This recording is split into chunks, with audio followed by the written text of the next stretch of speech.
Thank you, sir. Good? Can we hear me now? Nope. There, yeah, we can hear. Good morning, Albuquerque Center for Spiritual Living. Woo! Goosebumps. So many of you know that I really enjoy in my ministry talking about becoming who we have come here to be. Feeling really empowered by these tools that we teach in this philosophy, become the truth of who each and every one of us is as individuals. Honoring that path, honoring each one of our paths. There goes the mic down my back.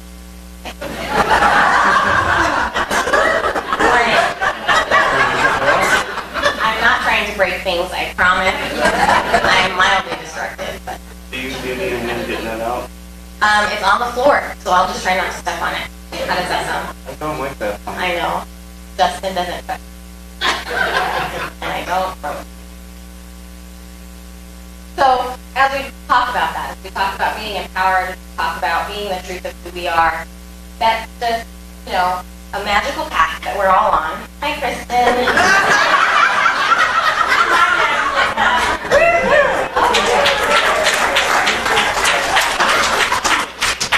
Just these really great things happen when you're around your family, right? That's really great. So, we walk out into the world with these new tools and we feel empowered and we understand that we are living the truth of who we have come here to be, right? And then oftentimes we look around and we find ourselves on a very similar playing field to one that we may have been in recently or one we have been in many times before or one that we didn't even remember existing, right? We look around and we realize that we are playing a game that we have already played. And maybe the faces are different, and maybe who are standing in the positions on that ball field is different, but it feels really familiar, right? Sometimes we don't even realize that we're on a playing field. Sometimes we just all of a sudden look around, or we have this sensation in our bodies where we go, oh, I have been here before, right? That sinking pit of our stomach feeling where we go, I have had this experience. And I am feeling in a very similar way to a way that I didn't even remember existing. Because I have been on my path. I am relating to life in a whole new way. And all of a sudden, I am right back in a situation that I didn't even remember I had been in before. Right? Does anyone else have that experience where you just look around and go, oh, I remember this moment in life. Right? So, and when things fall apart, our friend Pema Chodron, who's who we're talking about today, she calls this Shenpa, which is this memory that we have in our bodies and in our experiences of how we have done this before. And her invitation is to be aware of that, first of all, and then to choose to do it differently. Right? To remember in that moment that we are always at choice. We talk about that in Science of Mind philosophy when we talk about free will in any way. Sometimes you hear us use this fancy word called volition, which is also just another a synonym for free will, for the fact that we are always at choice, that we always have the power to choose. And when we are recognizing this feeling of Shenpa, that moment or that pit of our stomach feeling, where we are going, oh, I have had this experience before, the invitation is to choose peace. To choose in these moments where we feel conflicted in our experience, in our bodies, in the way that we are relating to life or to others, to know that we are at choice and that we can choose peace. It's really hard to do, right? Because how we react to things is really just ingrained in who we are. Ever since we were this high, we have had a pattern of behaviors ingrained in us. Our personalities, the world around us has shown us that this is how you behave in these set of circumstances. And so it becomes really comfortable for us to just keep doing that over and over again. So when someone like me stands up on a stage like this and invites you to choose peace, you're going, that's great, right? That's a really great thing for you to say up there. But you don't know the circumstance in my life. You don't know what it's like with this boss at work. You don't know what it's like in my relationship. You don't know what it's like with my kids. You don't know what it's like, right? Because I'm not in your shoes every day. But I do know that we all are always at choice. And we always have the choice to choose peace, to choose how we react. And first of all, that just needs to start with taking a stop, taking a step back, and realizing that we don't have to do all of those things that we have learned to do that have been ingrained in us since before we could put words around, right? We are really powerful that way. So let's break it down. Would we choose to open the wound further, creating more suffering for ourselves and others, or would we choose to heal the wounds of people? All right? Yes, please.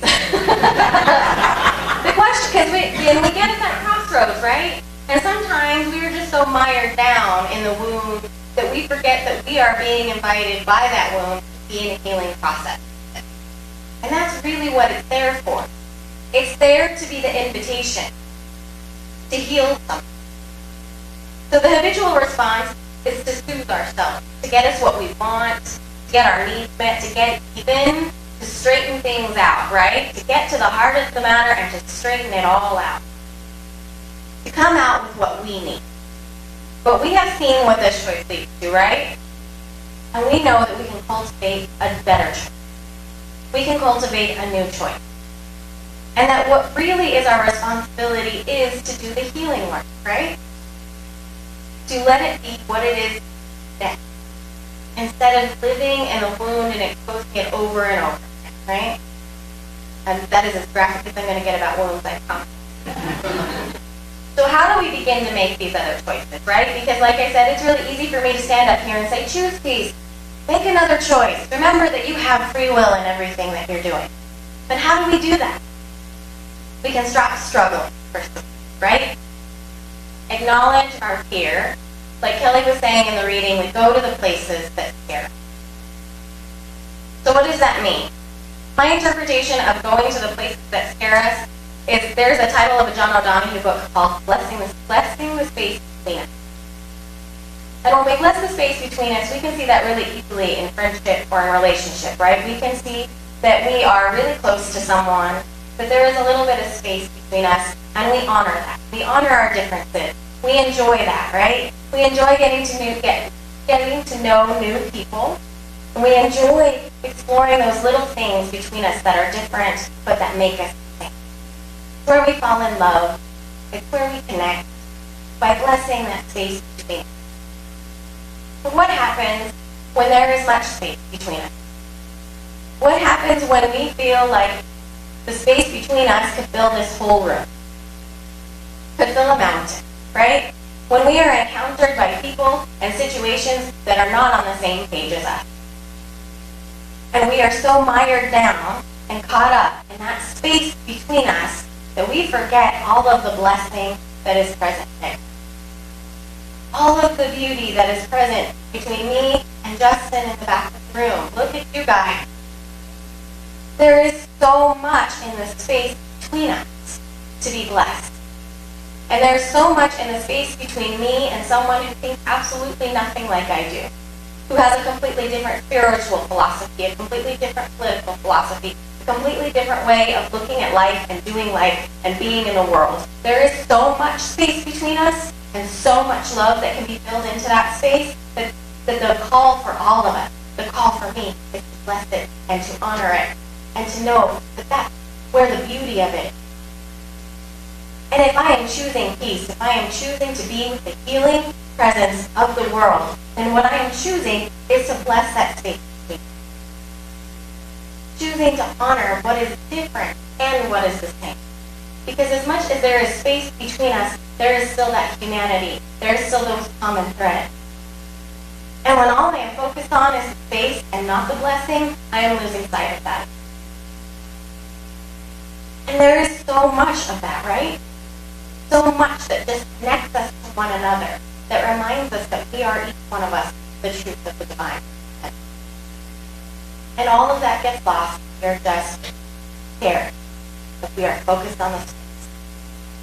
And when we can let go into that, when we can let go into that blessing, when we can be in the space that is between us, we aren't struggling. We're not being in fear.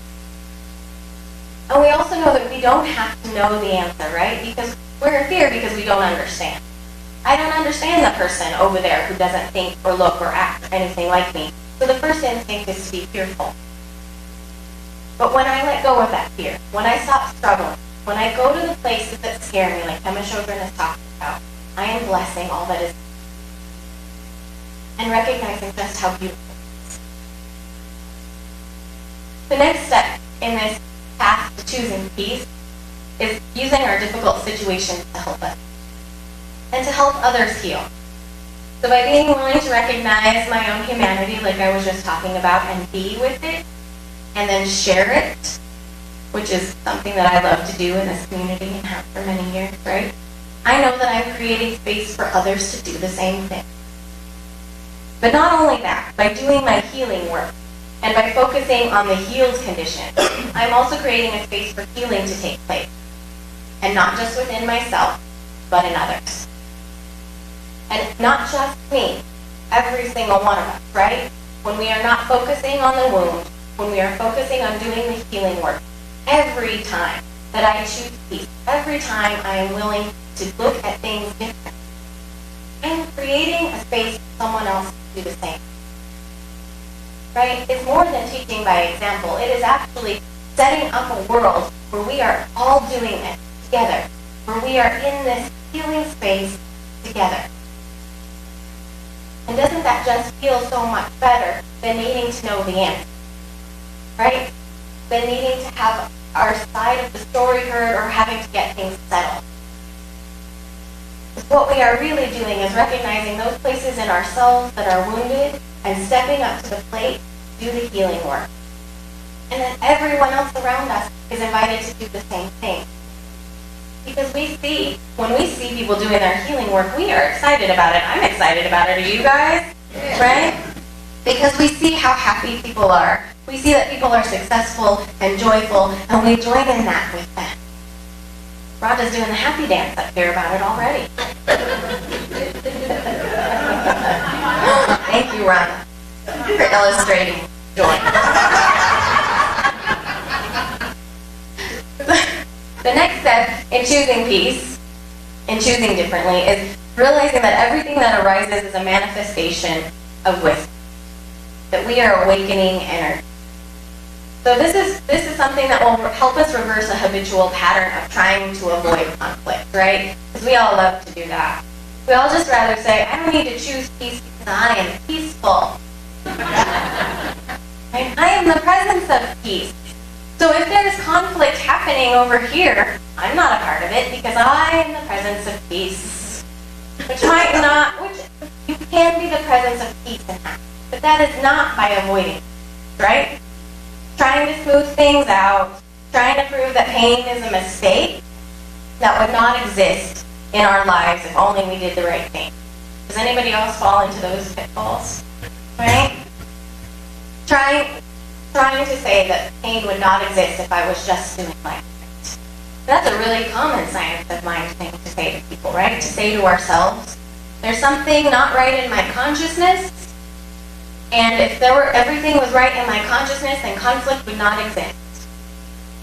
That's just not the way it works, folks. The way that it works is that conflict, just like our emotions, just like everything in our experience, just like every condition that we have in our lives, shows up to teach us something, to show us the way, to make us aware.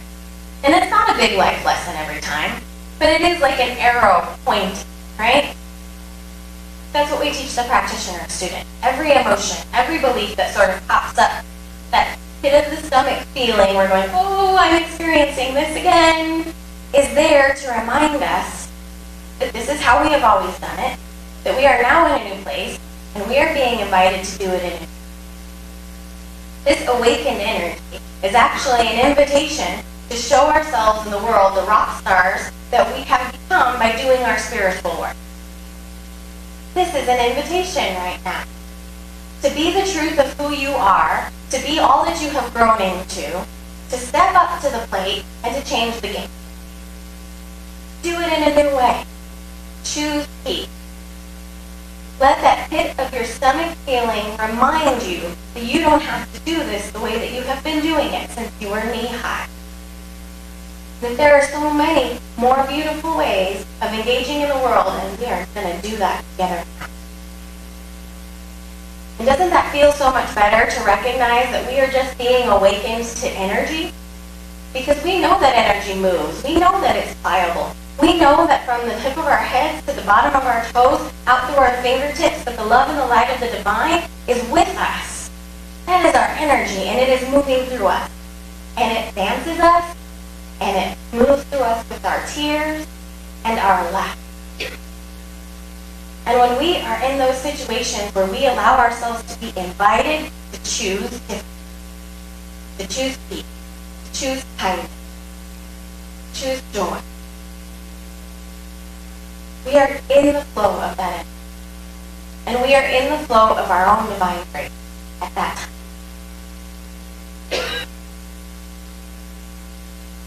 And the laugh, which we have all beautifully illustrated this morning, reminds us not to take ourselves so seriously, right? When we are choosing peace, I swear some of the funniest things happen to me when I should not be laughing at it, honestly. But, I have a sponsor and a mentor, and I could be just so stressed out, and they will call me, and I am hysterical. And they're like, well, my sponsor's like, you're still laughing, and I'm like, heck yeah, because this is funny, right? This is God showing up to remind me that I have accepted an invitation to choose peace, to choose differently, to be the power and the presence of the divine in the world in only the way that I know how. And God has a sense of humor. So all I can do right now is laugh about it, take myself and my situations and my conditions not so serious. And that is energy moving through me, right? That is awakened energy. That is my willingness to be present to that pit of my stomach feeling in a way that is new. Because I could just sort of sit there and be in the pit of my stomach, but that's not healing. That's not the invitation. So Emma Chodron says, as human beings, we seek resolution, but we also feel that we deserve it. However, not only do we not deserve resolution, we suffer from resolution. We don't deserve it. We deserve something better than that. We deserve our birthright, an open state of mind that can relax with paradox and ambiguity. Paradox and ambiguity. Because we are big enough. When we open our hearts and our minds and we decide that we are going to choose peace, that we are going to choose to be present to life in a whole new way, we are creating a space enough that is big enough to hold the conflict, that is big enough to hold those places where we are at peace, and to recognize that there is no place where God is not in any of that. That the divine is living and moving and having it being through each and every one of us. And the divine is transformational, right? You don't change things, you don't move things without shaking something up. And sometimes, well, most times, that looks kind of destructive. And it feels like conflict. But what we do is we can choose to be with that difference. And we don't need to feel conflicted. We don't need to experience pain. We don't need that.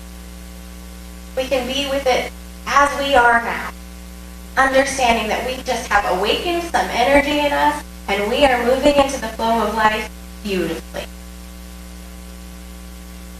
Just like all are. So I brought a couple of poems, and I haven't been paying attention to my time, but Justin hasn't pulled a book out or am I good? Good. Okay. I don't speak with a big clock behind me like that anymore, so I just ramble. I just turned into one of those preachers who's just like, I'm just going to keep talking. So I'm going to keep going. And you guys are also lovely. So so I brought you an Adyashanti poem. I'm going to share that one with you first, and then we'll talk about it, and then I'll close with another poem, okay? So this is an untitled poem by Adyashanti, and he says, time to cash in your chips. Put your ideas and beliefs on the table.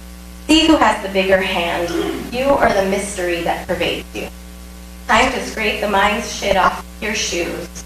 undo the laces, then hold your prison together and dangle your toes into emptiness. Once you've put everything on the table, once all of your currency is gone and your pockets are full of air, and all you've got left to gamble with is yourself, go ahead. Climb up onto the velvet top of the highest stakes table. Place yourself as the bet. Look God in the eyes and finally, for once in your life, lose.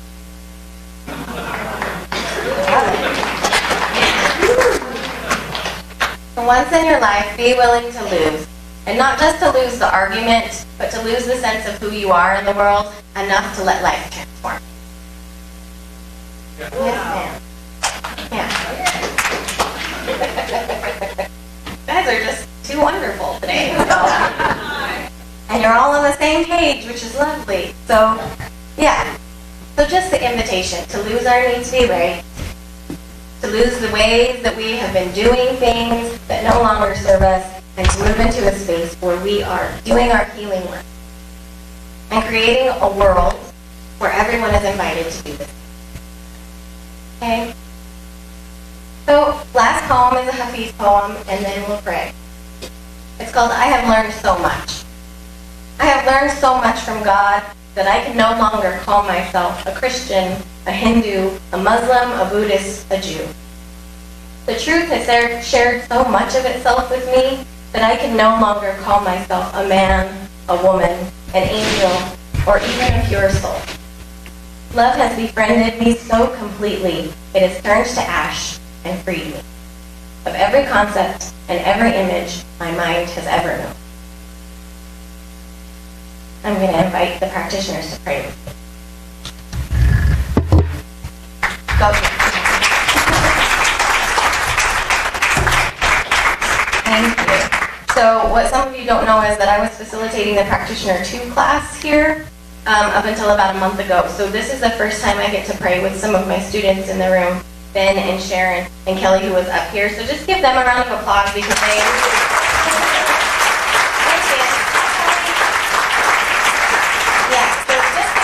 Rock stars a round of applause because they have tested and scored off the charts and are paneling in a couple of weeks, and I am just sad not to be here and excited for them all at the same time. And so thank you guys for being here, because this is an honor and a privilege for me to pray with you all today. We'll just take a deep breath into this space. Take a deep breath into the love and the joy and the excitement that is present here today. Take a deep breath to everything that is in between, that love and that joy and that excitement. Recognizing that all of the space is filled up with divine grace. Allowing ourselves to remember in this moment that there is no place where God is not. God is in our hearts, in our souls, in our minds, in our bodies. And that divine grace connects us to the person who is next to us and across the room. It connects us to all of life outside of this building. It connects us to the people who are close to our hearts.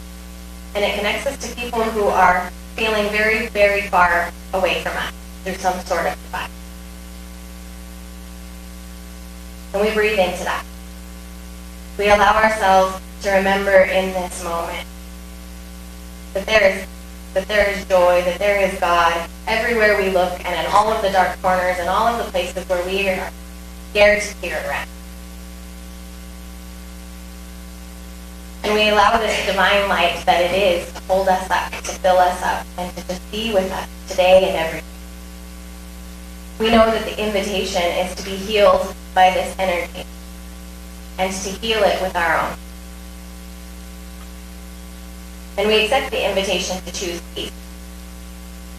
We accept the invitation to be the power and the presence of the divine wherever we go, in every situation and in every moment.